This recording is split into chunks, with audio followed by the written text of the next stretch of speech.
I have learned now to silence my cell phone. Hey everybody, this is DM Mike, and this is the campaign diary for DOIP. Second playthrough, and we're finished with the Dwarven Excavation, or what I like to call the Temple of Abathor. It was a fun night. We had about 4 hours of play, which is about average for us. Here's a few magical stats from that night. I wasn't on my game as far as recording those things as I should have, but we had quite a few natural 20s and I think a couple natural ones, but I just lost track of like jokes and everything else and who passed out at the table. Like I just kind of forgot about everything. But it was a good 4-hour stint, and with 3.5 of those hours was spent on the last half of the Dwarven Temple, or the Temple of Abathor. Here's the map for it. I go into a little more details about this map in my prep videos for this campaign if you want to go check that out, but it is based on this real temple. A lot of fun to do. As you can see, I didn't use all of those rooms because it's just too damn much. But I got rid of a couple things and just designed this map with 2D and 3D. Just a little sample of 3D, not too much 3D. I don't want to go crazy with this. Aesthetic choice. It definitely was an aesthetic choice. But we had a good time, and I really was surprised, honestly, that we had spent a good 3.5 hours on that last bit. I thought actually it would go by really quick. We'd be back at family and on to the next thing. So it was a little surprising to have the night kind of almost be completely encompassed in the Dwarven Temple. Totally fine, just kind of caught me by surprise. But where did we leave off? That is a good question. I don't remember. No, okay, so they fought off the Drugar, and all that was left was the drow Prospero, a young rogue thief, whatever you want to call him, who's come up from the Underdark to help the Drugar kind of go into the temple. He was hired by the Drugar to open doors, check for traps, and lead them all the way through the sanctuary, hopefully, and get there in one piece so they could do their business. And this is all the things that Prospero was telling the heroes at the time, since they had kind of captured him, or going to kill him or let him go, one of the two. Not let him go. That was never in the cards. If he had done his job, which was now helping them open locks, disarm traps, and get him to the main sanctuary. He was a little reluctant, but what choice did he have at this point? He lost half his gold now, and his benefactors were all dead. He tried to give him some intel about why they were there, but Drugar and the Drow don't necessarily get along very well, and the Drugar are kind of insane and don't have all their mental faculties all there and stuff, so they were very secretive about their mission in the temple. But he said, look, they approached him with a lot of money to bring them to the surface, go to this temple so they could just have access to it, and he said yes. One bit of intel that he did give them was that, hey, look, you killed all my benefactors, but there's actually one missing. It looks like one of the Drugar turned invisible and is running around the temple, so not good. But reluctantly, Prospero helped them navigate the last bits of the temple. Now, there were only like 2 more areas that needed to uncover. One was the sarcophagi. I think that's a plural for sarcophagus, whatever the hell that is. But there was that room that the Drugar, he said, just completely ignored. They had no interest in it whatsoever. And also one of the main sanctuaries. Well, they pushed Prospero into the front and told him to lead the way. So they went down into that little small hallway and down into the sarcophagus. And there, Norbus and Prospero went slowly, methodically to each and every coffin. Now, the problem was that up on the walls were 2 sentinels lying dormant, right? So they were afraid that there was a trap or they might go off. So they decided to send Prospero. And Norbus had to go because he had the jewel that was able to identify his ancestors' remains.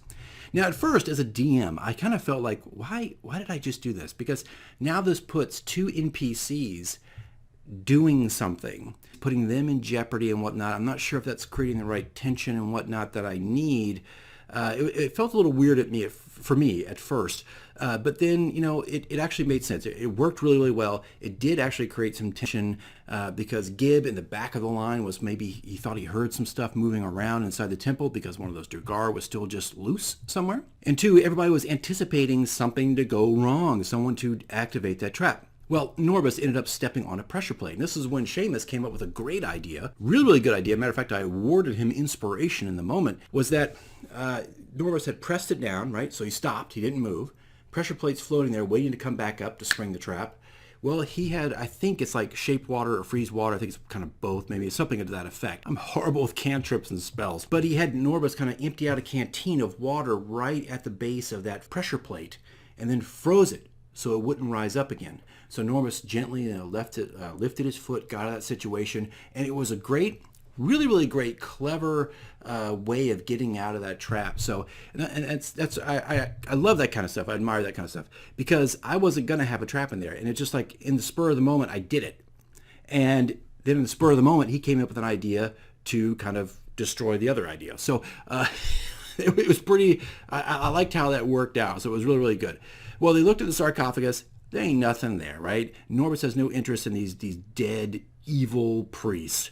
So they went back up and they went back into the main sanctuary. And this is where all hell breaks loose. This is where, similar to my first playthrough, where I really enacted a lot of changes. Now they cautiously enter the main sanctuary and they start looking around. And that's when Norbus's crystal begins to glow, so he knows he's finally in the right room and he can recover his ancestors' bones and hopefully bury them in a holy site and bring some honor back to his family lineage. And at the moment where Norbus finds his great, how many greats? I don't know, 10 greats, grandfather's bones, he begins to stuff them into a leather pouch so he can, bring them out of the sanctuary. That's when Gib hears the sound of feet, like hitting concrete, bare feet, just slapping onto concrete as it's running. He looks around, of course, he can't see anything, but suddenly a Drugar casts off his invisibility and cuts his own throat right at the altar where all the sacrifices had been performed by these evil dwarves. And that summoned this.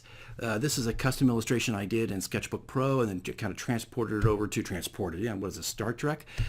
Imported it over into Tabletop Simulator. And it has a really complicated name. I'll put it up here because I don't remember how I even spelled it nor how to say it. But these are the keeper of the vessels. These are, in other words, these are the keepers of Abathor's wrath. And there's quite a bit of connection here with everything that happened at the very beginning of this temple. When the temple door asks them why they are there, it actually asks, tells them where, I think something to the effect that the sleeper or the watcher of Abathor remains inside slumbering. Right? There are quite a few bits of foreshadowing leading up to this creature being in that sanctuary. So I used a musical cue from Advent Rising, not a good game, but a really great soundtrack. Right when all this stuff was coming, this thing was hovering way above them in the darkness and came to life. And the truth is, all the heroes were now part of the Temple of Abathor. Because the Temple of Abathor at Abathor is about greed. And once you enter that temple, you ain't going anywhere. You are now part of his hoard. You're part of his treasure. And whether he had found the bones or not, if they tried to get out of there, those guardians were not letting them out. The place had been cursed. It had fallen into ruin because the priest's inability to do the right sacrifices and to present the right gems. So Abathor had kind of put a curse all over this temple that anything that enters it will never see the light of day again. So they battled it out with these two I guess I'll call them, I don't want to call them sentinels, but the guardians of the temple. And what's interesting, and I'm going to just lay this out now because I don't think there's any time to go back into it. They're never going to get this history from the temple. But the glyphs that were all over the map were from these guardians, these, automatons. And because they moved so slow, this is how they hunted down all the priests through the temple so they could catch up to them very, very quickly and kill them. That's what all those glyphs were. Well, they fought with the automatons for a while there, and they had a pretty high AC, about 17, I think it's 18 or 17, one of the two. I kind of used animated armor stats for them. And of course they had these huge crystals hunched on their back that just kind of shot out these necrotic rays that just went in a straight line to anybody that was there, and managed to hit quite a few people with those. Some of them pretty devastating. I think I did a critical hit that was this huge amount. I think it was a smash or something that came down, I think on Grok. Oh no, I think it was either the beam, or I think it's when they defeated one of the vessels and it exploded. It just kind of, the energy collapsed in on itself. It just blew apart, and that's where I think Grok got hit massively. And several other characters also went down. I think went down or just took a huge amount of damage. And I think that's when Beazle finally dropped. Just couldn't get away from it. The explosion was just so big. I think it was like 30 feet out in radius. It just hit so many people. Now, during this encounter, these golems knew they weren't going to be able to get these people fast enough. They weren't going to be able to destroy them because the way they were moving and the way they were attacking. So I had them focus on the temple wall, which was to destroy that wall and allow the streams of lava to pour in and just obliterate everything and everyone.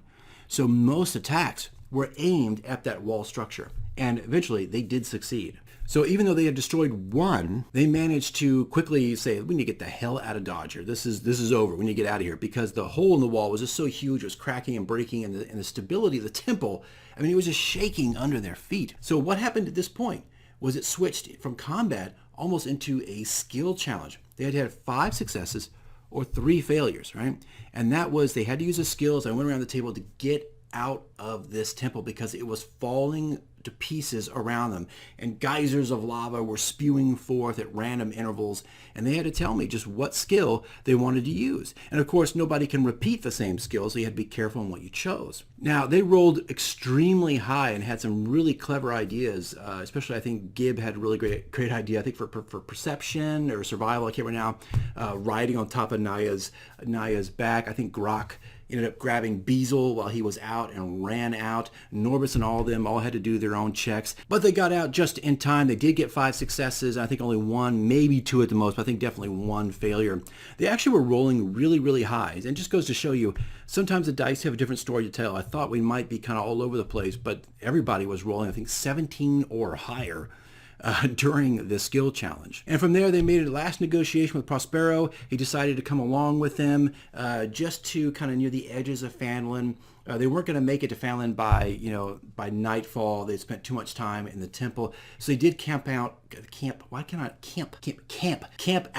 out in the grasslands. Nothing happened that night, but they did kind of set up a nice perimeter around their camp. And in my games, if you spend the time to really set up your camps well, and you're putting out early warning devices and signs and different things like that, most likely the enemies will just pass you by or won't even bother with you because they can tell that you're ready for a fight. By morning, they had only seen 1 pack of gnolls, about 9 of them, that had crossed the grasslands. They didn't even come near the camp.